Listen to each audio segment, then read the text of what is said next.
Seigneur te bénisse ce matin. Je suis honoré de nous voir ce matin dans la présence de Dieu. Et j'espère que ce n'est pas seulement à cause de Pâques. Parce que nous ne sommes pas des chrétiens de cérémonie.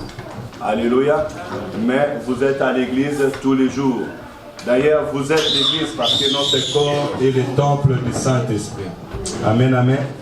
Que le Seigneur mon Dieu nous bénisse abondamment. C'est vrai qu'aujourd'hui, l'humanité tout entière est en train de célébrer Christ ressuscité. Et j'aimerais dire quelque chose, que si cela n'était pas vrai, l'histoire ne pouvait pas être arrêtée jusqu'à ce jour. Amen, amen.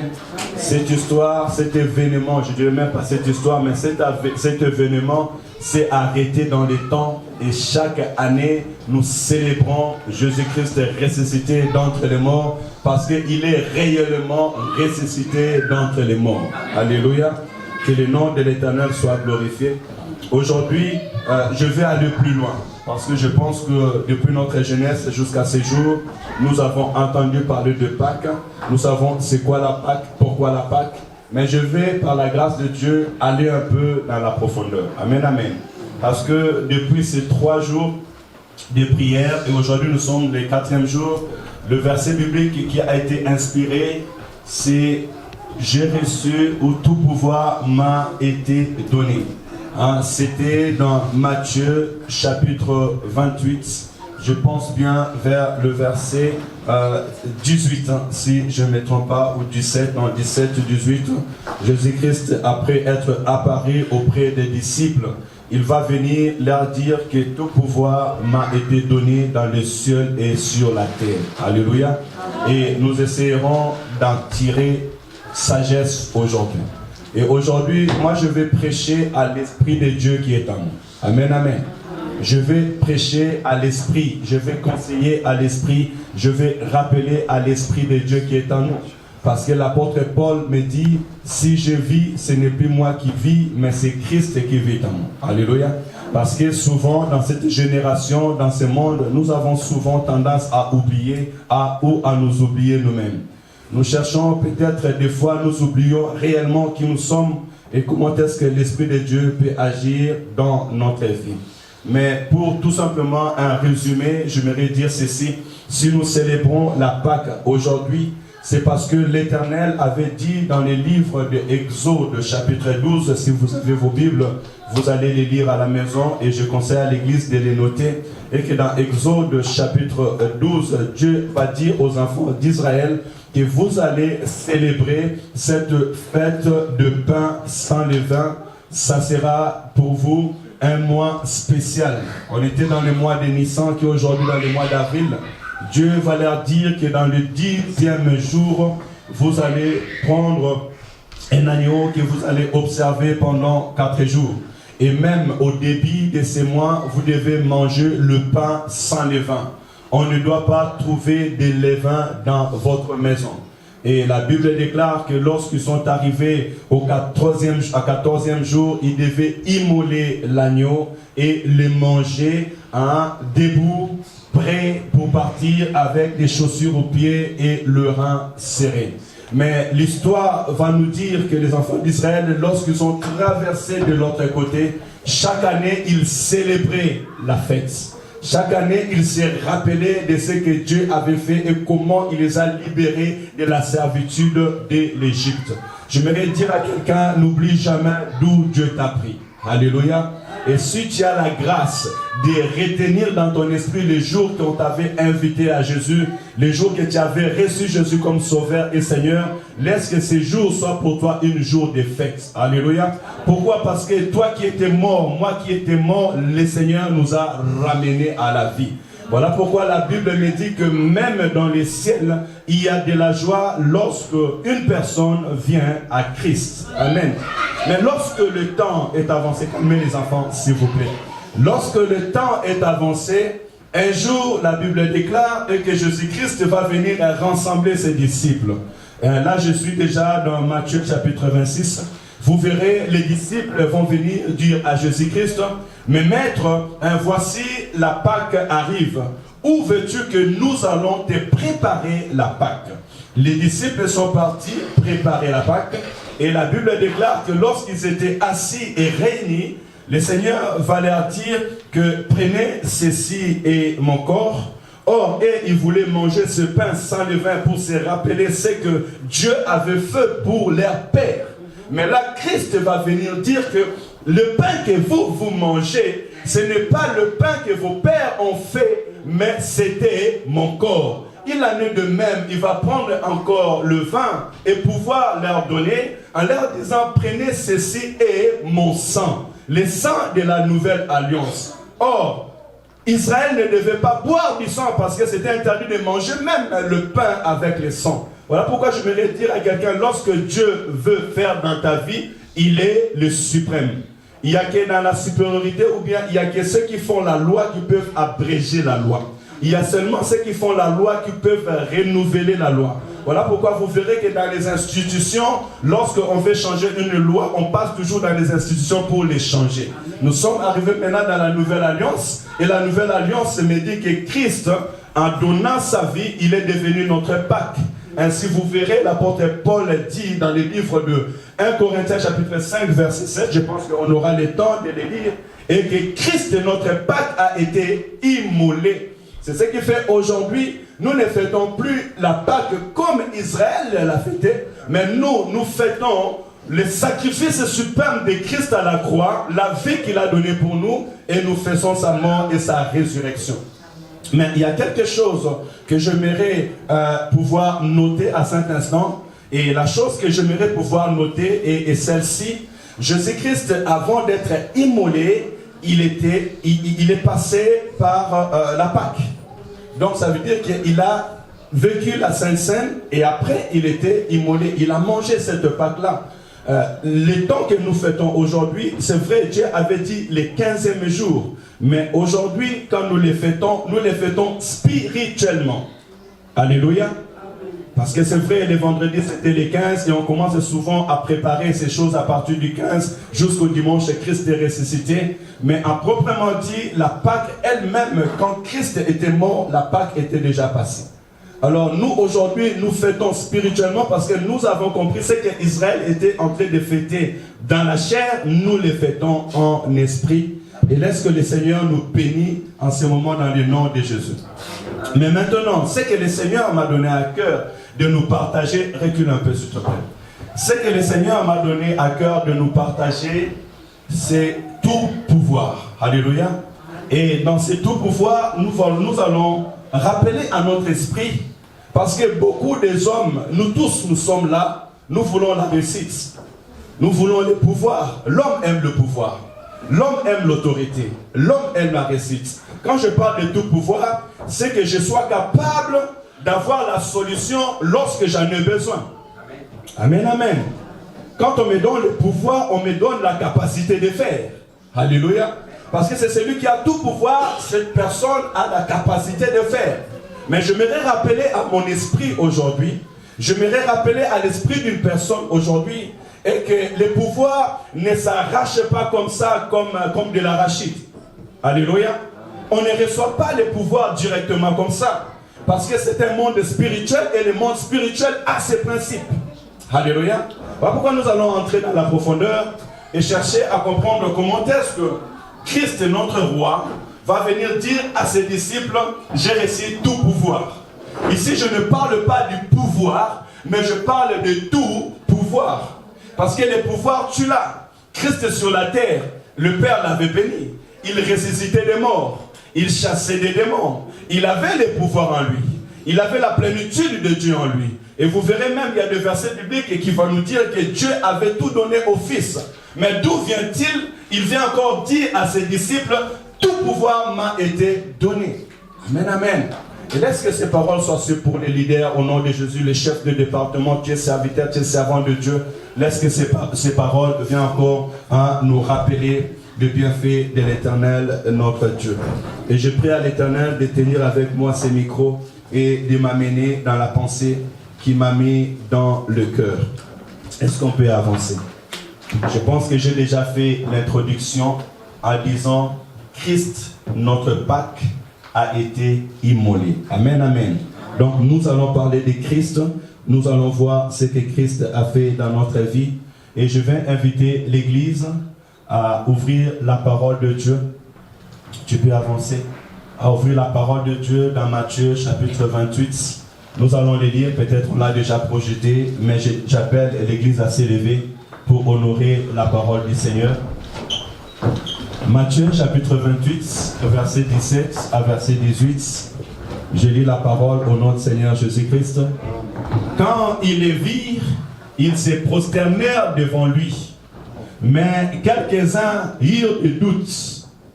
Jésus s'étant approché, leur parla ainsi: tout pouvoir m'a été donné dans le ciel et sur la terre. Parole de l'Éternel. Alléluia. Vous pouvez prendre place au nom de Jésus. Quand je parle de tout pouvoir, je parle de l'autorité souveraine. Quand je parle de tout pouvoir, je parle de l'autorité souveraine. Une autorité absolue sur toutes choses, dans le ciel et sur la terre. Toi, tu as le pouvoir, mais Jésus-Christ a tout pouvoir. Un pouvoir absolu. Alléluia. Voilà pourquoi Jésus-Christ était capable de dire même au roi: tu n'auras pas d'autorité sur moi si cela n'a pas été donné dans le ciel. Alléluia. J'aimerais que quand tu marches sur la terre des hommes, tu puisses toujours savoir que j'ai quelqu'un qui a tout pouvoir. Alléluia. Peu importe le pouvoir des hommes. Mais moi j'ai quelqu'un qui a tout pouvoir. Mon roi, il a tout pouvoir. Donc il a la capacité d'arracher ce qui est en face de moi pour me les donner. Alléluia. Il a la possibilité de changer la loi. Oh, ceux qui ont connu Dieu, ils ont connu que réellement est Dieu. Esther avait dit à Mardoché et que je vais jeûner pendant 3 jours. Et malgré la loi, j'irai auprès du roi, même si ça peut aller au péril de ma vie. Et la Bible dit, lorsqu'il est allé devant le roi, après 3 jours de jeûne et prière, elle trouva grâce aux yeux de Dieu. Pourquoi? Parce que notre Dieu a tout pouvoir. Il est capable de changer des circonstances dans la vie. Alléluia. C'est ce qui est notre Christ. Et lorsque nous parlons de tout pouvoir, nous parlons de cette supériorité spirituelle. Parce que ce que nous faisons, c'est premièrement spirituel. Notre rassemblement est spirituel. Alléluia. Et il faut savoir que la Bible déclare en réalité en l'homme, c'est l'esprit. Les hommes forts, ce n'est pas ceux qui ont d'argent. Les hommes forts, ce n'est pas ceux qui sont grands. Les hommes forts, ce n'est pas ceux qui ont des armes. Mais les hommes forts, c'est ceux qui sont forts spirituellement. Si tu es fort spirituellement, tu seras fort physiquement. Alléluia. Et d'ailleurs, David m'apprend parce que David n'était pas Goliath. David n'était pas semblable à Goliath, mais David était fort spirituellement. Voilà pourquoi il avait déjà renversé Goliath avant même que Goliath physiquement soit renversé. Hein? Cela est très important. Et nous pouvons avancer petit à petit. Ici, là où nous venons de lire, Jésus-Christ nous dira qu'il a reçu tout pouvoir. Et j'avais écrit Matthieu chapitre 11 verset 27 pour nous dire tout simplement, lorsque Christ dit qu'il a reçu tout pouvoir, la Bible dit que toutes choses m'ont été données par mon Père. Et personne ne connaît le Fils si ce n'est le Père. Et personne non plus ne connaît le Père si ce n'est le Fils et celui qu'il a, ou celui à qui le Fils veut le faire connaître ou bien révéler. Lorsqu'on parle de tout pouvoir, il y a une seule personne qui peut nous donner tout pouvoir et toute force. C'est le Père Céleste. Alléluia. Le monde ne pourra pas te donner tout pouvoir. Le monde n'a pas même la capacité de te donner tout pouvoir. Il peut te donner le pouvoir, mais il ne te donnera pas tout pouvoir. Alléluia. Hein? L'onction vient d'en haut. La puissance vient d'en haut. L'autorité vient d'en haut. Voilà pourquoi vous verrez qu'il y a d'autres personnes depuis le ventre de leur mère. La Bible dit, je t'ai choisi depuis le ventre de ta mère, je t'ai consacré, je t'ai élu. Voilà pourquoi il y a des leaderships. Tu n'as pas besoin de dire que celui-là est un leader, mais tout simplement son attitude te poussera à dire que c'est un leader. Alléluia. Parce qu'il a reçu une grâce qui vient d'en haut. Le pouvoir, c'est une grâce qui vient d'en haut. Alléluia. Et c'est pour cela que je dirais à quelqu'un, des fois dans la vie, il ne faut pas forcer des choses. Amen, amen. Il ne faut pas te donner la nature que tu n'as pas. Il ne faut pas chercher à être comme un autre. Alléluia. Chacun de nous a une grâce particulière. Chacun de nous a un don particulier. Et que personne ne te dit, viens, donne-moi l'argent et je vais te oindre d'huile. Ils pourront prendre les tonneaux d'huile et te oindre. Mais si ce n'est pas par la volonté de Dieu, cela ne se réalisera point. Amen, amen. Parce que celui qui donne tout pouvoir, c'est le Père qui est dans les cieux. Et encore, ici, il dit, à celui à qui le Fils veut les révéler. Et le Fils, c'est Christ. Aujourd'hui, lorsque le Christ choisit pour bénir une personne, c'est lui qui choisit pour bénir une personne. Et laisse que tu sois la personne que Christ choisit pour bénir à cet instant dans le nom de Jésus. Nous allons avancer. Avance encore. Non, reste là. Reste là. Nous allons continuer maintenant et entrer petit à petit dans la pensée de Dieu, ce qu'il nous a donné aujourd'hui. On nous a dit que Christ a reçu tout pouvoir. Et lui-même dit que j'ai reçu tout pouvoir ou tout pouvoir m'a été donné. Mais lorsque je commence à lire à partir du verset 17, la Bible me dit, quand ils les virent, ils se prosternèrent devant lui. Amen. Avant que Jésus-Christ dise, tout pouvoir m'a été donné dans le ciel et sur la terre, la Bible déclare, lorsque les disciples les virent. Pourquoi? Parce que lorsque Jésus-Christ était ressuscité, vous verrez tout à l'heure, les anges ont dit aux femmes, allez-y dire aux disciples qu'ils vont aller me rencontrer. Et lorsqu'ils arrivèrent dans le lieu où ils devaient les rencontrer, je pense que c'était à Galilée si j'ai bonne mémoire, la Bible déclare et qu'ils l'ont vu et ils se sont prosternés devant lui. Amen, amen. Amen. Et cela a précédé les dires, suivez-moi bien. C'est tout simplement pour nous dire, je n'ai pas besoin de dire que moi j'ai le pouvoir. Alléluia. Amen. Parce que le pouvoir c'est la manifestation de la gloire de Dieu. Amen. Amen, amen. Amen. Le pouvoir c'est la manifestation de la gloire de Dieu. C'est lui qui a reçu la grâce d'avoir en lui l'esprit de Christ. C'est lui qui a reçu la grâce d'être rempli de l'esprit de l'Éternel. Il fait vivre la gloire de Dieu. Et c'est la gloire de Dieu qui est notre pouvoir. Alléluia. Donc ce que nous sommes en train de faire maintenant, ce n'est pas des choses physiques, mais c'est des choses spirituelles. La Bible déclare qu'ils se sont prosternés devant. Ils ont vu la puissance de Dieu. Ils n'attendaient même pas que Jésus-Christ les dise que voilà, moi je me la tout pouvoir, prosternez-nous. Non. Amen, amen. Voilà pourquoi je demande que le Seigneur nous aide, que nous marchons avec la gloire de Dieu. Tu as besoin de marcher avec la gloire de Dieu. Toi qui cherches le pouvoir, toi qui cherches l'autorité, toi qui cherches la réussite est dans la gloire de Dieu. Amen. Lorsque tu marches avec la gloire de Dieu, lorsque tu marches avec l'Esprit de l'Éternel, c'est en ce moment-là que tu seras puissant. Amen. La Bible déclare que cette femme qui était à Jéricho, Rahab, elle va dire à Josué, nous avons entendu ce que l'Éternel a fait. Nous avons appris comment est-ce que l'Éternel a frappé l'Égyptien. Et la crainte nous a saisis. Et nous savons que ce pays-ci, Dieu vous l'a donné. Il dit, viens, jure maintenant que lorsque vous prendrez ce pays, vous ne me tuerez pas, moi et mes enfants. Alléluia. Mais c'était pourquoi? Parce qu'il voyait déjà l'autorité qui était en Josué. Il voyait la force qui était en Josué. Il voyait l'autorité de Dieu qui était en Josué. Il voyait la gloire de l'Éternel qui était manifestée dans leur vie. Alors, nous qui voulons, je me rappelais encore à nous, peuple de Dieu, toi qui veux marcher avec l'autorité, toi qui aimes dire le nom de Jésus, sois-en sûr que tu es revêtu de l'Esprit de l'Éternel. Sois-en sûr que tu es en communion avec Dieu. Sois-en sûr que le Saint-Esprit de Dieu est ton ami fidèle. Parce que c'est lui qui rendra ta vie de gloire en gloire. Amen. Alléluia. La Bible me dit, l'apôtre Pierre n'avait pas besoin d'imposer les mains. Lorsqu'il marchait tout simplement, son ombre guérissait des malades. Pourquoi? Parce qu'il était rempli de la gloire de Dieu. Il était couvert de la gloire de Dieu. Alléluia. Donc ce point-là est très important. Et maintenant, nous allons alors plus loin. Parce que c'est prosterner, c'est adorer. Pourquoi? Et comment est-ce que les disciples ont contemplé la gloire de Dieu à travers Jésus-Christ? Pourquoi ils se sont prosternés devant l'Éternel, notre Dieu? Tu peux avancer? Parce que La gloire de Dieu s'est manifestée dès avant eux. Dieu venait de ressusciter un mort. Amen. Alléluia. Amen. Alléluia. Jésus-Christ n'avait même pas besoin de dire que tout pouvoir m'a été donné. Mais devant eux, il y avait un mort qui venait d'être ressuscité. Amen, amen.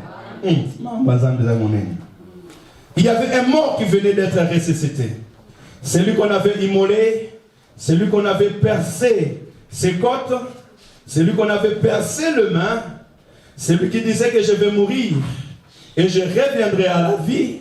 La Bible déclare, devant les disciples, ils ont vu celui qui était mort être ressuscité. Et c'est ça qui les a poussés à se prosterner devant Dieu. Voilà pourquoi tu as besoin que les gens voient la gloire de Dieu en toi.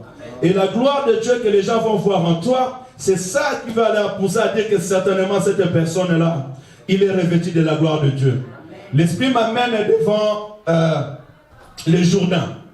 La Bible déclare qu'il y avait des jeunes prophètes. Et parmi les jeunes prophètes, il y avait un certain aussi Élisée, qui était aussi disciple d'Élie. Lorsqu'ils sont passés de l'autre côté, Élie avait pris les manteaux et il a roulé les manteaux. Les Jourdains s'est ouvert, ils ont traversé. Et Élisée a eu la grâce de voir Élie monter et le manteau d'Élie était tombé. Et la Bible déclare, lorsque Élisée retournait, il est arrivé devant le Jourdain. Il prit le manteau. Il dit, où est le Dieu d'Élie? Il frappa le manteau et le Jourdain s'est ouvert. Or, de l'autre côté, il y avait 50 fils de prophètes. Lorsqu'ils ont vu Élisée ouvrir de l'eau, il dit, voici l'esprit d'Élie qui est sur Élisée. Et la Bible déclare, ils se sont approchés auprès de lui et ils se sont prosternés. C'est parce qu'ils ont vu la gloire de l'Éternel. Laisse que les gens voient la gloire de l'Éternel sur ta vie. Tu n'as pas besoin de dire que moi je suis fort. Tu n'as pas besoin de dire que moi je suis puissant. Mais tu as besoin tout simplement que la gloire de l'Éternel soit manifestée sur ta vie. Alléluia. Amen. Alléluia. Amen. Écoutez ce que nous venons de dire tout à l'heure. Matthieu chapitre 28, verset 1 à 17, on va beaucoup lire la parole de Dieu, que le Seigneur vraiment m'aide pour qu'on puisse lire la parole de l'Éternel. Après les sabbats, à l'aube du premier jour de la semaine, Marie de Magdala et l'autre Marie allèrent voir les sépulcres. Comprenez bien ici, la Bible nous dit qu'après les sabbats, on ne parle pas d'après la Pâque. Donc, on peut analyser la parole de Dieu et réfléchir profondément. Nous comprenons que Christ va fêter les sabbats avec ses disciples, disons, la Pâque avec ses disciples, le 14e jour, qui pouvait peut-être être un vendredi, mais c'était une semaine, après, juste dans la suite, parce que si nous lisons la parole de Dieu, nous verrons que juste dans la suite, après avoir rompu le pain, et après avoir dit que quelqu'un d'entre vous va me livrer, Judas va s'élever, Judas va partir, et plus loin ils vont aller prier, et les choses vont aller se précipiter. Mais ce qui est sûr, au moins, il y avait une semaine qui est passée entre le temps que Christ avait fait la Pâque avec ses disciples et le temps de l'événement. Et rappelons-nous qu'en Israël, ils fêtaient la Pâque chaque an. Alléluia. C'était chaque année qu'ils venaient fêter la Pâque. Donc on ne va pas dire que c'était quelque chose qui était répétitif, mais c'était chaque année qu'ils le faisaient. Mais qu'est-ce que je vais lire par là? Après le sabbat, à l'aube du premier jour de la semaine, Marie de Magdala et l'autre Marie allèrent voir le sépulcre. Et voici, il y eut un grand tremblement de terre, car un ange du Seigneur descendit du ciel, vint rouler la pierre et s'assit dessus. Son aspect était comme l'éclair et son vêtement blanc comme la neige. Les gardes tremblèrent de peur et devinrent comme morts. Mais l'ange prit la parole et dit aux femmes, pour vous, ne craignez pas, car je sais que vous cherchez Jésus qui a été crucifié. Verset 6. Il ne point ici, il est ressuscité. Comme il avait dit, venez, voyez le lieu où il était couché, et allez trompement dire à ses disciples qu'il est ressuscité des morts. Et voici, il vous précède en Galilée. Donc c'était en Galilée qu'il les a vus. C'est là que vous les verrez. Voici, je vous l'ai dit. Alléluia. Quelque chose s'est passé de grand. Les disciples devant eux, ils voyaient celui qui était ressuscité d'entre les morts. Celui qu'on avait condamné. Et la Bible déclare que la gloire de l'Éternel s'est manifestée ce jour-là. Parce que les Romains avaient mis les soldats pour garder le tombeau. Ils ont scellé la pierre. Et en écoutant la prédication des bien-aimés, il dit que ces gardes-là étaient 4 gardes qui faisaient le tour. Dans l'ensemble, ils étaient 16. Et ces soldats, leur rôle était de sécuriser les tours. Et l'histoire me dit que les soldats romains, lorsqu'ils sécurisaient un lieu, s'ils faisaient une erreur, ces soldats devaient mourir. Alléluia. Donc ils avaient intérêt que Jésus-Christ ne sorte pas du tombeau, qu'il reste dans le tombeau. Mais la Bible déclare que pendant cette nuit, l'ange est descendu et il roula la pierre. Lorsqu'il vit cette armée qui était descendue, ils n'ont pas pu résister à cette armée. Alléluia. Je voudrais te dire qu'au-dessus de nous, il y a une puissance qui est au-delà des puissances des gens de ce monde. Alléluia. Les gens de ce monde peuvent s'élever, l'armée de ce monde peut s'élever, les sorciers peuvent s'élever, les coutumes peuvent s'élever, la loi de ce monde peut s'élever. Mais si tu es fils de Dieu, si tu es fils de Dieu, l'Éternel met à ta disposition ses anges pour te défendre. Et la Bible me dit, à tous ceux qui l'ont reçu, à tous ceux qui ont crié en son nom, il leur a donné le pouvoir de devenir enfants de Dieu. J'ose croire que tu as reçu Jésus au milieu de nous. J'ose croire que Jésus-Christ est le Seigneur de ton âme et le Seigneur de ta vie. Alléluia. Voyez-vous, celui qui était mort est ressuscité. Et c'est sa gloire qui a poussé maintenant que les disciples se prosternent devant lui. Et nous voyons à travers ce témoignage de Matthieu, et que pendant cette nuit, la gloire de l'Éternel s'est manifestée tellement fortement que les anges même sont descendus. Et ce sont toutes ces choses qui viennent nous montrer que si nous avons Dieu, si l'Éternel fait des choses dans notre vie, c'est ainsi, premièrement, que même nos entourages vont commencer à adorer le Dieu que nous servons. Si la gloire de Dieu t'enveloppe, si toi tu vis la gloire de l'Éternel, ta famille glorifiera le Dieu que tu sers. Alléluia. Saint-Étienne glorifiera le Dieu que nous servons si la gloire de Dieu vient nous envelopper. Si la gloire de l'Éternel vient être notre quotidien. Mais ici, la parole me dit, il était ressuscité des morts. Amen, amen. On commence à aller tout doucement. Et là, les enseignements vont commencer aussi petit à petit. Pourquoi il était mort? On peut avancer. Ici, je parlerai de l'amour de Dieu. Amen, amen. Amen. Tu dois savoir dans ta vie que Dieu t'aime. Amen. Tu dois savoir dans ta vie que Dieu t'aime. Malgré le haut et le bas, Dieu t'aime. Malgré ce que tu manques, Dieu t'aime. Pourquoi Christ était mort? Parce que la Bible me dit dans Romains chapitre 5 verset 8, mais Dieu prouve son amour envers nous, en sachant que lorsque nous étions encore pécheurs, Christ est mort pour nous. Alléluia. Amen. Christ était mort. Ce n'est pas parce qu'il devait mourir. Nous verrons tout à l'heure que c'était mort. Ce n'est pas parce qu'il était condamnable. Non, il n'a pas été condamnable. C'est à cause de moi et c'est à cause de toi qu'il est mort. Alléluia. Et c'était la manifestation de son amour. Il a compris que le véritable amour, il ne s'agit pas de te donner toutes choses. Mais le véritable amour, il s'agit de donner sa vie. Alléluia. Si toi tu veux avoir le pouvoir, avoir l'autorité, tu dois avoir l'amour pour tes prochains. Amen. Alléluia. C'est dans l'amour qu'on a le pouvoir et l'autorité. Et je dirais que la résurrection de Christ, c'est aussi le fruit de l'amour. Le fruit de l'amour qu'il a donné pour notre vie. Ainsi aussi le Père l'a ressuscité d'entre les morts. Amen, amen. Amen. Toi qui veux le pouvoir, apprends à aimer ton prochain. Amen. Alléluia. Apprends à aimer ton prochain. Apprends à aimer ton semblable. Et d'ailleurs, Jésus-Christ dira que si vous vous aimez les uns les autres, c'est alors qu'on vous appellera réellement mes disciples. Amen, amen. Amen. Nous pouvons avancer. Pourquoi Christ est mort? Dans Ésaïe chapitre 53, on l'a déjà lu, mais nous allons encore les lire parce qu'on va s'arrêter un peu là-dessus et je donnerai beaucoup de versets bibliques. Et je pense que parmi les versets bibliques que je vais donner, cela est très important. Ésaïe chapitre 53, versets 9 à 10, la Bible me dit ceci. On mit ses sépulcres parmi les méchants, son tombeau avec les riches. Vous vous rappelez de Joseph d'Arimathée.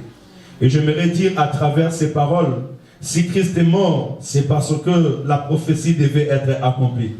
Ici, Ésaïe a prophétisé de la mort d'un homme, la mort de cet roi souffrant, de ses serviteurs souffrants, et nous nous rappelons que Joseph d'Arimathée, c'était celui qui est venu prendre le corps de Christ pour le mettre dans son sépulcre.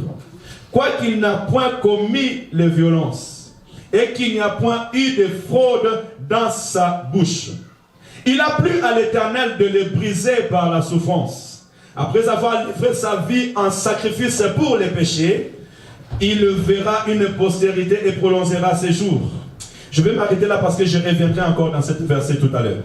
Mais ici, au verset 10, on me dit, il a plu à l'Éternel de le briser par la souffrance. Christ est mort parce que ça a plu à Dieu de le briser par la souffrance. C'était la volonté de Dieu.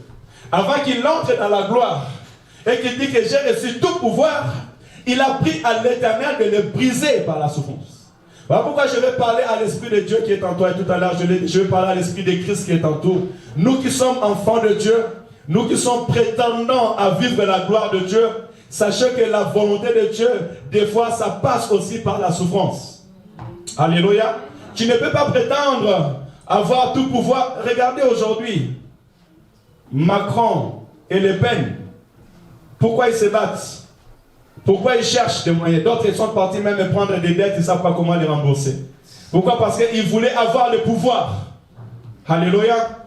Le pouvoir ne se prend pas comme ça à tic au tac. Non, non, non, non, non. Dieu le donne. Mais dans la spiritualité, la Bible dit qu'il y a des principes pour recevoir tout pouvoir. Alléluia.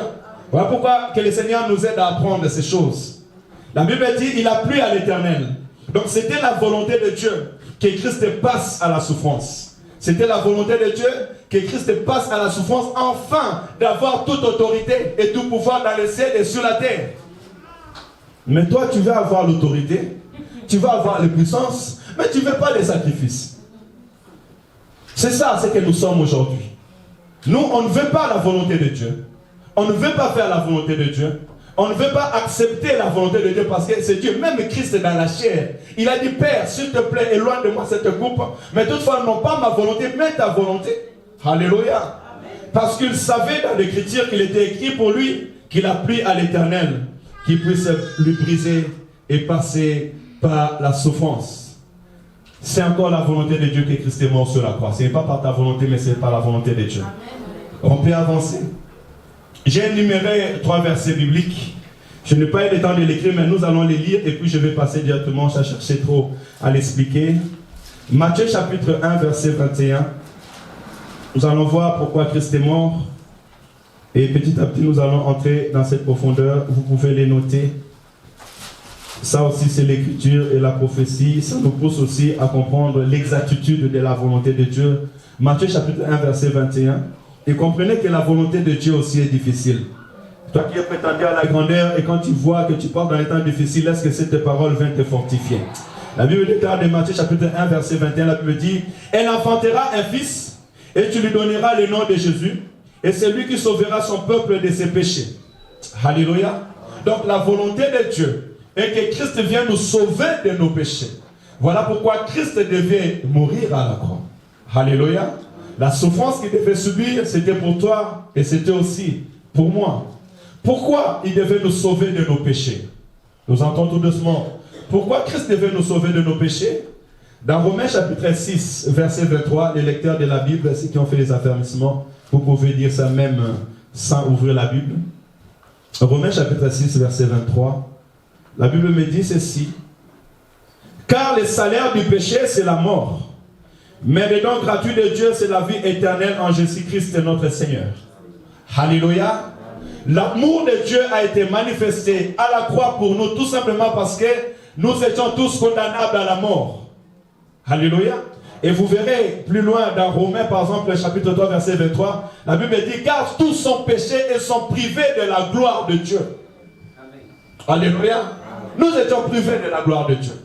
Nous ne méritons pas la gloire de Dieu. Or, on nous a dit que tout pouvoir, c'est la manifestation de la gloire de Dieu sur la vie d'une personne. Mais si tu es privé de la gloire de Dieu, comment est-ce que tu peux prétendre avoir le pouvoir, pour ne pas dire de tout pouvoir? Alléluia. Mais la Bible déclare que sur la croix, Christ était mort pour nous sur la croix, afin de nous sauver de nos péchés, de nos condamnations. Et j'aimerais dire à quelqu'un aujourd'hui, ce n'est pas le temps de te condamner. Alléluia. Mais c'est que tu dois savoir que Christ est mort sur la croix pour toi. Alléluia. Christ a payé les prix pour notre vie. Voilà pourquoi nous l'adorons. Voilà pourquoi nous les célébrons. Voilà pourquoi nous les glorifions. Et ça, c'est un don gratuit de Dieu. La Bible dit que les dons gratuits de Dieu, nous l'avons en Jésus-Christ. Alors, puisque c'est gratuit, n'endurcis pas ton cœur ce matin. Puisque c'est gratuit, viens à Jésus-Christ ce matin. Donne ta vie à Jésus-Christ ce matin. Et il te donnera la vie éternelle. Donc tu quitteras la mort pour la vie. Alléluia. Et sachant que la mort que nous parlons, ce n'est pas un mort physique, mais c'est un mort spirituel.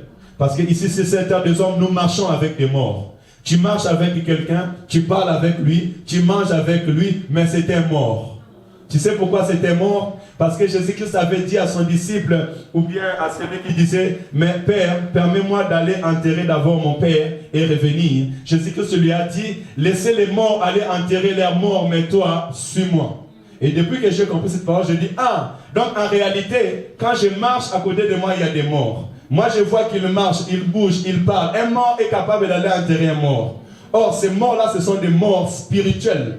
Et la Bible me dit, dans le livre de 1 Jean, et que celui qui a le Fils de Dieu a la vie, et celui qui n'a pas le Fils de Dieu n'a pas la vie éternelle. Amen. Donc, notre intérêt à nous, c'est d'avoir Jésus-Christ dans notre vie. Alléluia. Voilà pourquoi Christ est mort, et là où il a manifesté son amour dans notre vie, parce que nous étions pécheurs, nous étions mourants, Christ devait venir mourir à la croix pour nous donner la vie. Nous continuons, je pense qu'il y a encore d'autres versets bibliques qui nous aident à entrer dans la profondeur. Tu peux avancer s'il te plaît. Dans Éphésiens chapitre 2 verset 14, pourquoi Christ est mort à la croix? Oui, c'est Éphésiens. Si quelqu'un les trouve, il peut les lire. Il y a plusieurs versets bibliques. Nous voulons glorifier le nom de Jésus à travers l'œuvre salvatrice.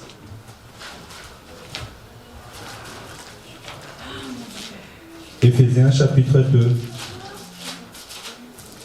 verset 14, la Bible me dit,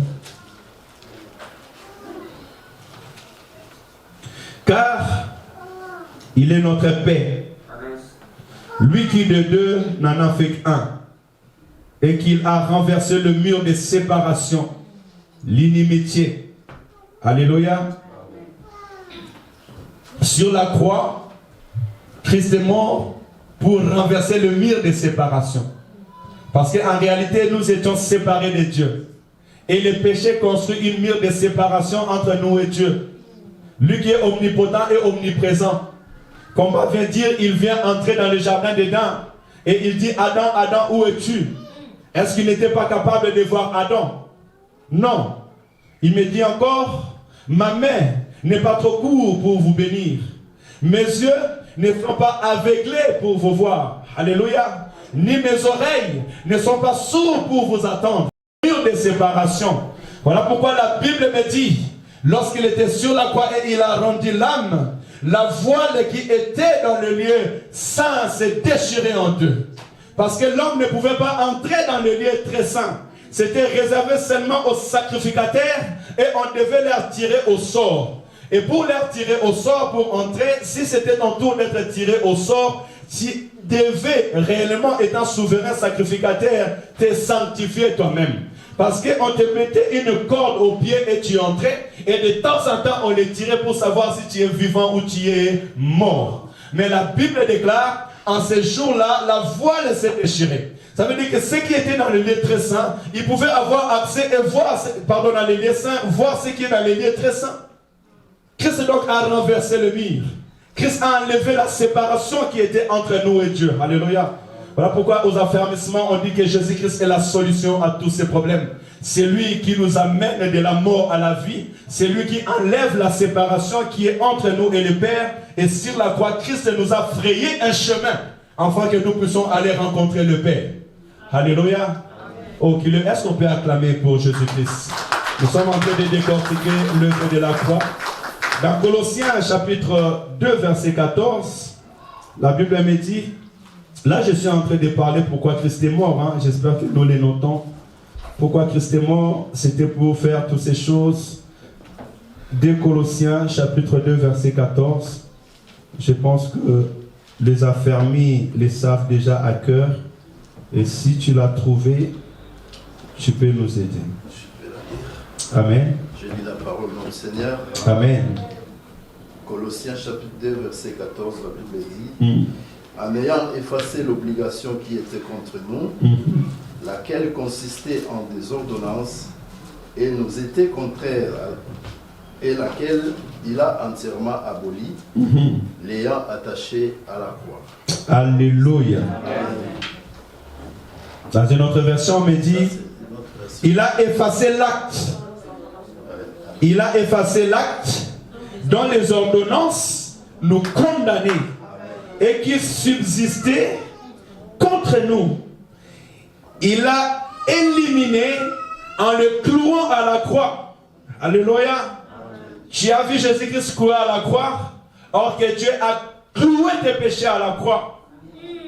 Dieu a cloué ta condamnation à la croix. Il a cloué la malédiction à la croix. Alléluia. C'est ça les choses spirituelles et les spirituelles. On doit aller chercher dans la spiritualité pour pouvoir les recevoir. Amen, amen. C'est ça l'œuvre de Christ. Nous étions condamnés. La Bible déclare que l'âme qui pêche, c'est celle qui mourra. La Bible nous a dit que le salaire du péché, c'est la mort. Voilà pourquoi Christ devait aller à la croix. Alléluia. Pour effacer tout acte qui nous condamnait. Qui te dit que tu es prostitué? Christ est venu mourir pour les prostituées. Qui te dit que tu es un voleur? On me dit que sur la croix, à côté de lui, il y avait un brigand. Et ce brigand-là, il a reconnu ses péchés. Il a dit, Seigneur, pense à moi quand tu seras dans ton royaume. Et Christ lui dit, aujourd'hui même, à l'instant même. Et je vais rappeler à l'église, les premières personnes d'entrer au paradis, c'était un brigand. Qui était sauvé avant sa mort. Alléluia. Le ciel est ouvert pour les brigands, pour les prostituées, pour les menteurs, pour les voleurs. Mais seulement si tu reconnais l'œuvre de la croix. Si tu reconnais l'œuvre de Christ. Voilà pourquoi la Bible nous dit que les prostituées, les brigands, les gens de mauvaise vie, ils nous précéderont. Mais d'ailleurs, ils nous ont déjà précédés parce que le premier d'entre eux était un brigand sur la croix. Alléluia. Donc Christ est mort sur la croix. Tout simplement pour effacer tous les actes dont les ordonnances nous condamnaient. La Bible dit que ça subsistait contre nous. C'était déjà établi. Tu meurs dans le péché, tu vas aller à la mort. Tu ne connais pas Christ, tu vas aller à la mort. Alléluia. Mais Christ a jugé bon d'aller à la croix pour les effacer. J'aimerais dire à quelqu'un, depuis que tu as Jésus-Christ, tous tes péchés sont pardonnés. C'est le monde qui vont te rappeler tes passés. Mais Jésus-Christ a déjà oublié tous ses passés. Voilà pourquoi ne vis pas selon le monde, mais vis selon la parole de Dieu. Oh, bénis l'homme, la Bible déclare, heureux l'homme qui ne marche pas sur les conseils des méchants, qui ne s'assoit pas dans la compagnie de moqueurs, mais qui trouve son plaisir dans la loi de l'Éternel et qui la médite jour et nuit. Alléluia. Médite la parole de Dieu jour et nuit. Médite la parole de Dieu jour et nuit. Ainsi tu connaîtras ce que l'Éternel a fait pour toi. Alléluia. Parce que si tu médites la parole des hommes, ils vont te fatiguer. La parole des hommes, la Bible déclare, lorsque Jésus-Christ était assis avec Matthieu et d'autres collecteurs d'impôts, il dit, mais si réellement lui-là, il est un enfant de Dieu, il est réellement un apôtre, ou comme il dit qu'il est un saint, comment est-ce qu'il va aller s'asseoir au milieu des gens de mauvaise vie? Or, ceux qui ne savaient pas que Matthieu avait le courage de laisser sa poste pour suivre Jésus. Amen. Alléluia. Les gens ne savent pas que la décision que toi tu as prise dans ton cœur pour suivre Jésus. Le monde a toujours cette image qui te connaissait. Mais ce que tu es aujourd'hui, c'est Dieu qui le connaît. Amen. La décision que tu prends dans ton cœur aujourd'hui, c'est Dieu qui le connaît. Alléluia. Voilà pourquoi je vais encourager quelqu'un. Sache que Christ a effacé toutes tes ordonnances sur la croix. Il a effacé toutes tes erreurs sur la croix. Et d'ailleurs, sur la croix, il a intercédé en notre faveur. Alléluia. Il a dit, Père, pardonne-les car ils ne savent pas ce qu'ils font. C'est ça les paroles que tu dois savoir. C'est ça les paroles que tu dois connaître. C'est ça les paroles que tu dois écouter. Afin que ta vie avec ton Christ puisse être épanouie. Oh, il est belle l'œuvre de la croix. Et tout cela, c'est l'amour de Dieu. Parce que c'est dans son amour qu'il a effacé nos péchés. Il a effacé nos ordonnances. D'ailleurs, je pense qu'il y a un verset que nous savons tous, Jean 3,16, la Bible dit, car Dieu a tant aimé le monde qu'il a donné son Fils unique, afin que quiconque qui croit en lui ne périsse point, mais qu'il ait la vie éternelle. Tu sais, si je peux glorifier Dieu, c'est parce que Dieu m'aime. Et je dis toujours que Dieu m'aime. À chaque fois que quand je prie, je dis, Seigneur, c'est pour moi que tu es mort à la croix. C'est pour moi que tu es... Écoutez la profondeur de ces paroles. C'est pour moi que tu es mort à la croix. Donc tu ne me laisseras pas, tu ne m'abandonneras pas. Même dans ma plus grande détresse, même dans mes plus grands soucis, même dans mes plus grandes angoisses, je lui rappelle qu'il est mort pour moi sur la croix. Alléluia. C'est ça, ça doit être la force d'un homme, la force d'une femme, la force d'une personne qui veut aller au-devant. Mais tout ce que nous venons de lire doit nous apprendre une chose. C'est un chemin aussi pour avoir le pouvoir. Alléluia. Donc Christ, non seulement il devait donner sa vie, mais il devait accomplir des missions. Est-ce qu'on peut avancer? Je pense que je l'ai conclu dans une verset biblique. Christ devait aussi accomplir des missions et sur la croix il a dit tout est accompli. On est déjà passé dans un autre côté. Recule un peu. Sur la croix, la Bible déclare, Jésus-Christ a dit, tout est accompli. Alléluia. Tout est accompli, pourquoi? Parce que il était mort et il a achevé la mission que le Père lui a donnée. Et c'était le chemin qui l'a mené dans la gloire. Alléluia. Je pense que ça doit être dans le prochain, dans la deuxième étape de ce que nous allons écouter juste tout à l'heure. Toi qui prétends avoir la grandeur, toi qui prétends avoir l'autorité, quelles sont les missions que tu as faites et tu es parti jusqu'au bout? Quelles sont les missions que tu as faites et tu dis, Seigneur, j'ai tout accompli? Quand nous commençons seulement et qu'il y a la persécution, on laisse. Alléluia. Tu veux que Dieu te donne tout, mais l'Esprit me dit et que pour tout avoir, il y a des sacrifices, il y a des recommandations, il y a des combats. Alléluia. Mais ces combats, tu ne combats pas seul. Ces combats, tu combats avec Christ. Et d'ailleurs, ce n'est pas ta volonté. C'est ça aussi ce qui est important. Tout ce que Christ a fait, ce n'était pas sa volonté, étant que Christ est homme, bien sûr. Parce que si je entre dans la divinité, c'est Dieu. Et je sais que c'est Dieu qui était capable de faire ces choses. Mais en Jésus-Christ est homme, tout ce qu'il a fait, ce n'était pas sa volonté, mais c'était la volonté du Père. Et il devait accomplir la volonté du Père afin que le Père l'élève. Alléluia. Donc toi aussi qui es destiné à la grandeur, sache-le que tout ce que tu dois faire ne doit pas être dans ta volonté, ni dans tes calculs. Mais ça doit être la volonté du Père, afin que le Père te glorifie et te fasse entrer dans ta destinée. C'est ça la parole de Dieu. Et c'est là où j'ai voulu qu'on puisse aller un peu dans la profondeur. Et je suis en train de parler avec l'Esprit de Christ. Parce que c'est l'Esprit de Christ qui vit en nous. Alléluia. Des fois dans la chair, nous oublions des réalités. Mais Christ a dit, s'ils m'ont haï, ils vous haïront. S'ils m'ont insulté, ils vous insulteront. S'ils m'ont persécuté, ils vous persécuteront. Pourquoi? Parce qu'il savait qu'il sera en nous et il vivra en nous et Christ vit en nous. Et puisque Christ vit en nous, nous continuons la mission que Christ a commencée. Donc soyons prêts aussi parce que de la même manière que Christ a été élevé, nous serons aussi élevés. Parce qu'il est écrit qu'à celui qui vaincra, il le fera asseoir avec lui sur le trône, comme le Père l'a fait asseoir sur le trône. Alléluia. Mais avant d'aller sur le trône, tu dois faire la volonté de Dieu. Et la volonté de Dieu n'est pas nos calculs. La volonté de Dieu n'est pas nos pensées. Et sache-le que quand tu vas commencer à faire la volonté de Dieu, les gens vont se moquer de toi. Les gens vont s'haïr. Parce que celui qui fait la volonté de Dieu, c'est une folie pour la terre. Alléluia. Tu seras appelé à prendre des décisions qui peuvent contredire même le membre de ta famille. Alléluia. Tes amis, tes proches, ils seront contredits. Ils te rejetteront. Mais parce que c'est la volonté de Dieu, et c'est cette volonté qui t'amènera dans la hauteur, tu es appelé de le faire. Alléluia. Est-ce que je parle à celui qui veut le pouvoir? Est-ce que je parle à celui qui est prétendant vivre la gloire de Dieu? C'est ça le chemin de la vérité. Et c'est ça la vérité de la parole. Écoutez, est-ce qu'on peut avancer? Nous allons maintenant dans ce niveau de tout pouvoir. Ici, la Bible me dit que tout pouvoir m'a été donné.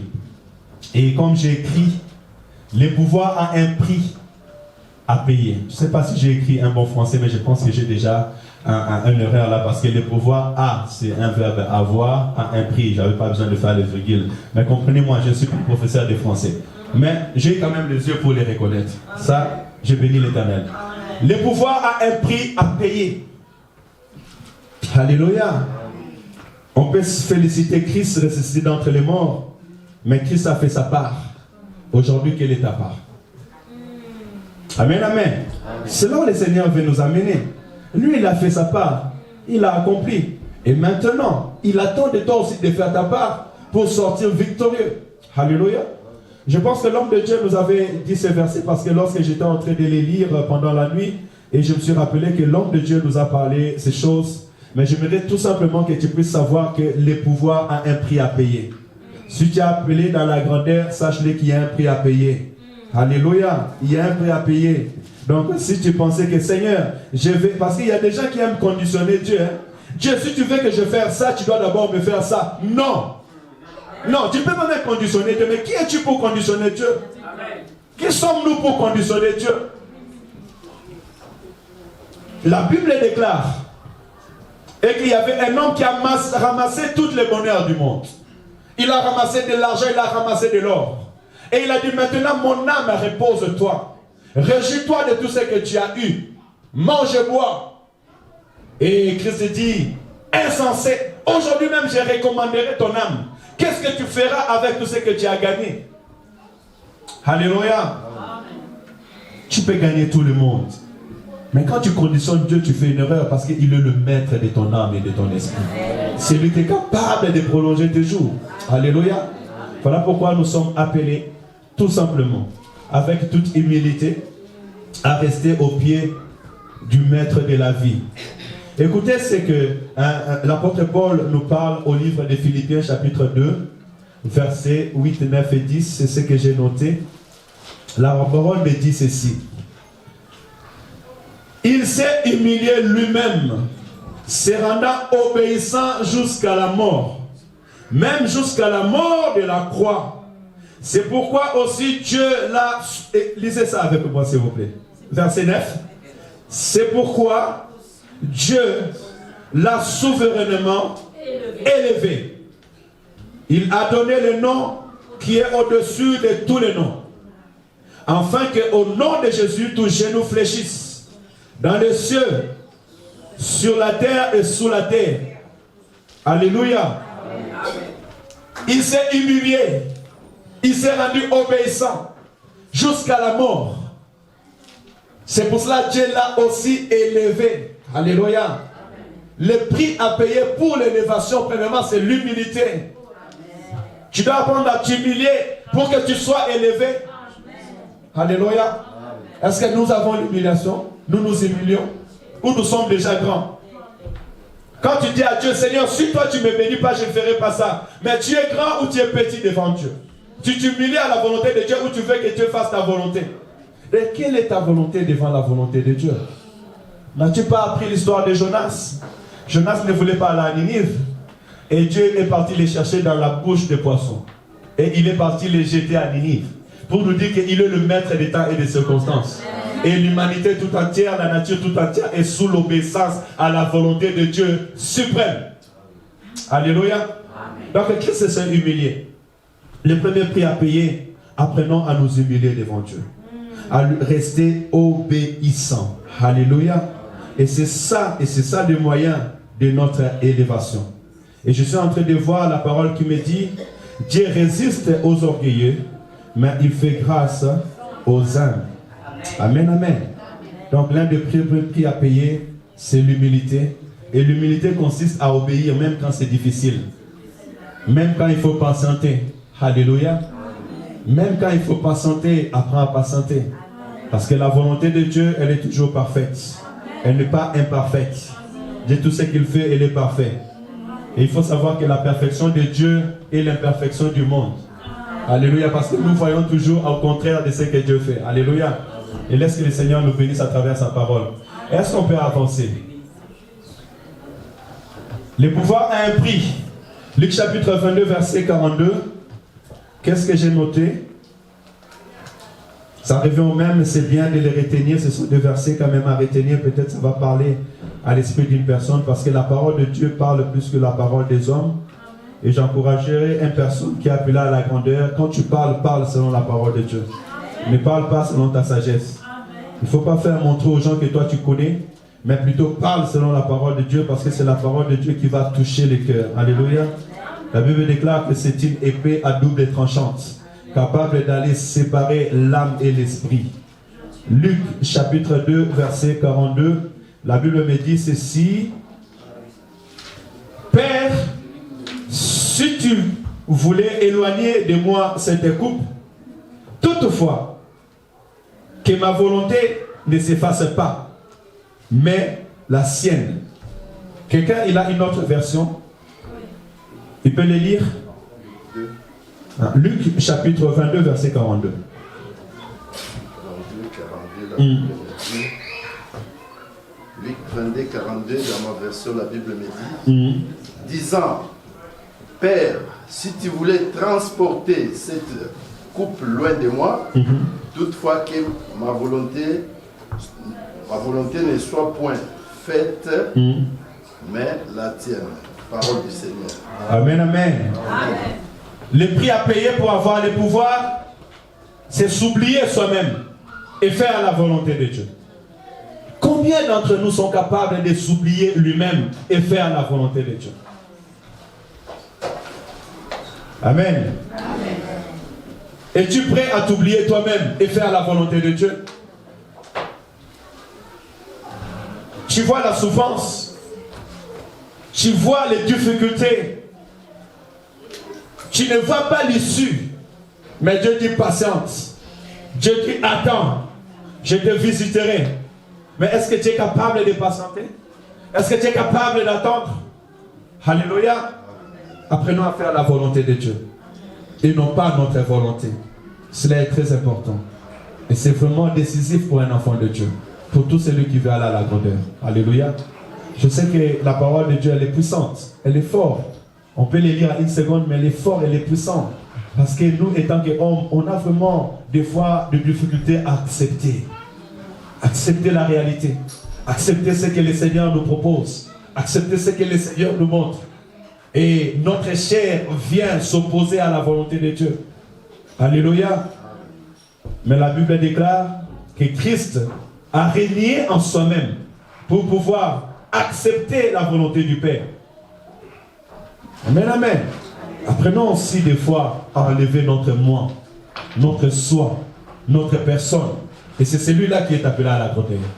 Lorsqu'il peut oublier son soi et venir tomber aux pieds de Jésus. Amen, amen. Est-ce qu'on peut avancer? On me dit aussi, dans Luc chapitre 23, verset 34, 23-34,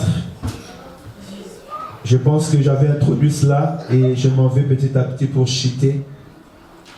Dans 34, la Bible dit, Jésus dit, Père, pardonne-leur, car ils ne savent ce qu'ils font. Ils se partagèrent ce vêtement en tirant au sort. C'est ça aussi, s'oublier soi-même. Pouvoir intercéder pour les autres. Nous le verrons dans Ésaïe chapitre 52, verset 12, si quelqu'un peut les lire pour nous. Jésus-Christ sur la croix, on était en train de le flageller. On s'est moqué de lui. On l'a humilié parce qu'il était mort nu sur la croix. Mais dans son cœur, il intercédait pour les nations. Amen. Il intercédait pour ce peuple. Amen. Mais est-ce que toi, on voit à quel point tu t'échauffes une fois tout simplement quelqu'un veut venir toucher à ta personne? Vous voulez connaître un enfant de Dieu si réellement il a changé? Touche à sa personne. Touche à son ego. Quand vous touchez à son ego, quand vous touchez à sa personne, là tu vas reconnaître réellement. Est-ce qu'il va dire que Dieu te pardonne? Et la voix des hommes. Alléluia. Mais Christ s'est oublié lui-même. il a accepté l'humiliation. Et d'ailleurs, je vais dire, tout celui qui veut avoir les pouvoirs, tout celui qui veut avoir l'autorité, doit surpasser tous les événements qui peuvent lui arriver. Combien de fois Marine Le Pen est insultée? Combien de fois Macron est insulté? Et on les provoque pour voir comment est-ce qu'ils vont agir. Mais toi, si on te provoque, est-ce que tu vas comprendre que c'est une provocation? Et d'ailleurs, le diable, tu ne vas pas les voir. Mais il va venir te provoquer pour t'exposer, pour dire réellement cet homme-là. Vous le voyez beau et belle, mais à son intérieur, regarde ce qu'il est. Et c'est ton esprit qui va commencer à s'exprimer. Voilà pourquoi c'est l'esprit de l'homme qui s'exprime. L'esprit qui est à l'intérieur qui s'exprime. Alléluia. Et dans l'œuvre de Dieu, on apprend la patience. Amen. Pour pouvoir aller voir ce qui est invisible. Amen, amen. Amen. Dans l'œuvre de Dieu, serviteurs, servants de Dieu, apprenons la patience. Parce que c'est dans la patience qu'on va voir ce qui est invisible. Et ce qui est invisible, c'est l'homme intérieur. Alléluia. Cela est très important. Dans Ésaïe chapitre 53, verset 12, la Bible me dit ceci pour venir appuyer ce que je viens de dire, intercéder, parce que un grand, c'est celui qui intercède. Christ a reçu tout pouvoir parce qu'il a intercédé pour nous. Et regardez, Ésaïe l'avait déjà bien écrit. C'est pour cela que nous devons connaître ce qui est écrit pour nous dans la parole de Dieu. Toute la parole de Dieu, c'est notre vie. Amen, amen. Toute la parole de Dieu, c'est notre vie. Et celui qui veut faire la volonté de Dieu doit lire la parole pour connaître sa vie. Des fois, tu ne fais pas la volonté de Dieu parce que tu ne connais pas ta vie qui est écrite dans la parole. Et je suis en train de parler à l'Esprit de Christ qui est en nous. C'est pourquoi je lui donnerai sa part avec les grands. Il partagera le butin avec les puissants. Parce qu'il s'est livré lui-même à la mort. Et qu'il a mis au monde, et qu'il a été mis au nombre des malfaiteurs. Parce qu'il a porté le péché de beaucoup d'hommes. Et qu'il a intercédé pour les coupables. Que le Seigneur bénisse l'évangéliste qui nous a amenés dans l'intercession, dans la délivrance. Parce que l'intercession amène la délivrance. Christ a intercédé pour nous. Et à travers son intercession à la croix, nous sommes sauvés et délivrés. Amen, amen. C'est le chemin qui amène à la grandeur. C'est facile de dire tout pouvoir m'a été donné, c'est bien. Mais est-ce que tu intercèdes pour les autres? Tu prends ton temps de prier pour tes ennemis. Tu prends ton temps de prier pour des malades. On appelle l'église à venir intercéder. Combien sommes-nous le vendredi? Nous venons combien? Les murs sont témoins. On se connaît déjà. Alléluia. Et tu veux la grandeur. Tu veux que Dieu te bénisse. Tu veux être puissant. Mais tu n'as pas le temps pour intercéder. Alléluia. Nous ne marchons pas bien. Voilà pourquoi le Seigneur veut nous ramener. Nous qui prétendons à la grandeur. Revenons, intercédons pour l'église de Dieu. Intercédons pour le peuple de Dieu. Celui qui intercède pour les autres, c'est celui qui pense pour les autres. C'est celui qui se soucie pour les autres. Alléluia. Celui qui a la compassion pour ses frères et pour ses sœurs. C'est ça le chemin de la grandeur. Christ a dit, celui qui veut être plus grand que tous, doit être serviteur de tous. Est-ce que tu es serviteur de tous? Amen. Un intercesseur, c'est un serviteur de tous. Et c'est cela que l'Éternel cherche. Alléluia. Le Seigneur est bon. Amen. Le Seigneur est bon. Amen. Vous allez lire à la maison Ésaïe chapitre 53. Versets 3, 4 et 5. Je pense que je vais lire ça et les restes vous lirez à la maison. Parce que je suis déjà. Ésaïe chapitre 53, versets 3, 4 et 5. Écoutez les chemins, le prix à payer. La Bible dit ceci. Dans le verset 3. Méprisé et abandonné des hommes. Homme de douleur et habitué à la souffrance. Semblable à celui dont on tourne les visages. Nous l'avons dédaigné. Nous n'avons fait de lui aucun cas. Cependant, ce sont nos souffrances qu'il a portées et c'est de nos douleurs qu'il s'est chargé. Et nous l'avons considéré comme puni, frappé de Dieu et humilié. Amen, amen. Vous arrivez à la dimension de la grandeur. Que les gens, des fois tu vas arriver où les gens ne te calculent pas. On te regarde avec un regard dédain. Le monde te rejette. Tes amis te rejettent. Oh Dieu, depuis que j'étais connu, le monde m'a... Mais c'est parce que Dieu te voit grand. Moïse nous dit, on l'a demandé, qui vous a établi comme notre chef? Ils vont te pousser les doigts. Est-ce que tu es notre chef? Oui, je suis votre chef parce que l'Esprit l'a dit déjà et tu l'as dit. Christ a dit que tu l'as dit. Mais premièrement, il devait fuir parce qu'il était rejeté au milieu de ses frères.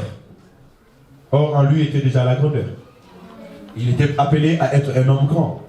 Ici, la Bible dit qu'il était méprisé, abandonné des hommes, habitué à la douleur.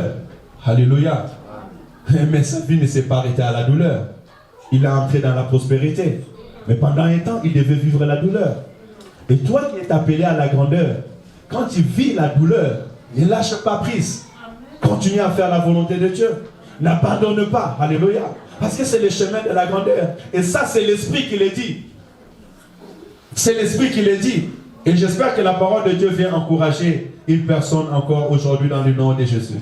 Alléluia. Nous finissons Apocalypse chapitre 5, verset 5. Apocalypse chapitre 5, verset 5. Je pense qu'on a assez dit pour que nous soyons éveillés, fortifiés et que nous cherchions réellement à vivre la gloire de Dieu. Apocalypse chapitre 5, verset 5, la Bible dit: et l'un des veillards me dit, ne pleure point. Voici les lions de la tribu de Juda, les rejetons de David, a vaincu pour ouvrir les livres et ses sceaux. Alléluia. Ne pleure plus. La Bible dit ne pleure plus. Parce que Christ a vaincu. Sur la croix, il a vaincu pour ta vie. Il a vaincu et il a ôté tes malédictions. Il a vaincu afin que toi tu ne pleures pas. Alléluia. Même si le monde avait fermé l'histoire de ta vie. La Bible me dit que le frère de Lazare, la sœur de Lazare a dit, il pue déjà. Laisse faire. Ils ont mis la pierre sur les grottes. Mais Christ est celui qui a vaincu, a dit, amenez-moi là où on l'a mis. Je voudrais dire à quelqu'un, s'il y a quelqu'un qui va nous chercher, parce que Lazare était tout simplement une représentation des choses à venir. S'il y a quelqu'un qui ira nous chercher même à la mort, il s'appelle Jésus-Christ de Nazareth. Parce que la Bible déclare que même les morts en Christ ressusciteront. Ça veut dire qu'il va aller nous chercher même au tombeau pour me redonner la vie. Alléluia. Même quand tout le monde vont t'abandonner, Christ ne t'abandonnera jamais. Quand tout le monde peut t'oublier, lui il a la capacité de te rappeler au milieu de lui. Alléluia. On me dit que Mephibosheth était rejeté. Mephibosheth a été oublié. On ne les calculait même plus. Lui qui était roi. Quand toi aussi tu dis, mais moi je suis enfant de Dieu. Moi je suis enfant du roi des rois. Mais Mephibosheth aussi était petit-fils du roi. Alléluia. L'enfant de Jonathan ou les frères de Jonathan, petit-fils directement de Saoul, donc dans la lignée royale. Mais il s'est retrouvé avec les paralytiques. Il était sans abri. Tu peux te retrouver sans abri, tu peux te retrouver dans une situation qui est difficile, tu n'as pas d'issue. Mais la Bible déclare qu'un jour, l'Éternel se souvient. Alléluia. Et il entra dans le cœur de David. Et David dit, n'y a-t-il personne ici de la maison de Saoul pour que je lui fasse du bien? Est-ce que le Seigneur te fasse du bien au nom de Jésus? Alléluia. Ne pleure pas. Christ a vaincu pour ta vie. Christ a vaincu afin que ta vie soit stable. Il dit, je suis venu afin que mes brebis aient la vie et qu'elles soient dans l'abondance. Alléluia. Certainement tu palperas la gloire de Dieu. Certainement tu palperas la bonté de l'Éternel. Alléluia. Est-ce que le Seigneur nous bénisse?